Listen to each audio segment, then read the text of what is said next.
এই তো প্রথম পার্টে আপনাদের সাথে শেয়ার করছিলাম কাটাকাটি আর ক্যানকেন স্কার্ট সেলাই করা। আজকে শেয়ার করব লং ফরক বানানো আর এত সুন্দর ফুলটা কিভাবে বানাইলাম ওইটাই আপনাদের সাথে শেয়ার করব আজকে। ক্যানকেন সেলাই করে আমি এখানে নিচের আস্তরের পাটটাও সেলাই করে নিতেছিলাম। আস্তরের পাটটা যেহেতু দুই পাটের এর জন্য আমি অ্যাডজাস্ট করে এভাবে সেলাই করে নিতেছিলাম। আস্তরের কাপড়টা আর উপরের কাপড়টা আমি সেম গজ নিছি, কারণ অনেক সময় দেখা যাচ্ছে উপরের কাপড়টা বেশি নেওয়ার কারণে আস্তরের কাপড়টা কম নিলে আস্তরের কাপড়টা পরে থাকে, ফুলে থাকে না। এর জন্য আমি আস্তরের কাপড় আর উপরের কাপড়টা সেম গজ নিছি, যাতে করে অ্যাডজাস্ট করলে দুইটা একসাথে ফুলে থাকে, নুয়ে না থাকে, দেখতে অনেক সুন্দর লাগে। নিচের পার্ট সেলাই করার পরে আমি উপরের পার্ট সেলাই করতে নিছি। যখন আমি সেলাই করি বা আদার্স কাজ করি কখনোই আমি অন্য কোনো ফোকাস দিই না, আমি যে কাজটা করি ওই কাজে ফোকাস দিই যাতে করে বেস্ট হয় কাজটা।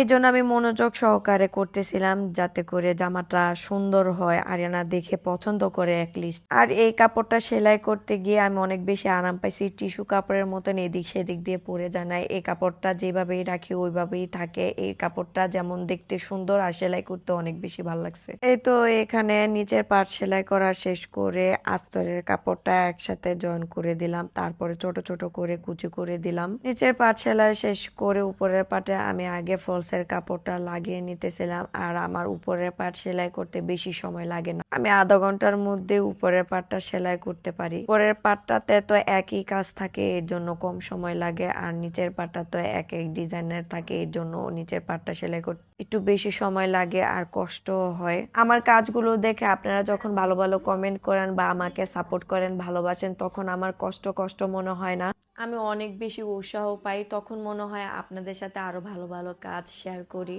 অনেক তো আবেগী কথা বলে ফেললাম, ঘুরে ফিরে আসি আবার জামার কথায়। জামাটা সুন্দর করার জন্য, একটু গর্জিয়াস করার জন্য ফুল বানাচ্ছি। তো জামাটার ফাইনাল লুক দেখার জন্য আপনাদের সবাইকে একটুখানি অপেক্ষা করতে হবে। লাইক কমেন্ট শেয়ার করতে ভুলবেন না, আর অবশ্যই অবশ্যই চোখ রাখতে হবে বুলবুলিস ক্যানভাসে। ততক্ষণ পর্যন্ত নিজে ভালো থাকবেন, অন্যকেও ভালো রাখবেন। আল্লাহ হাফেজ।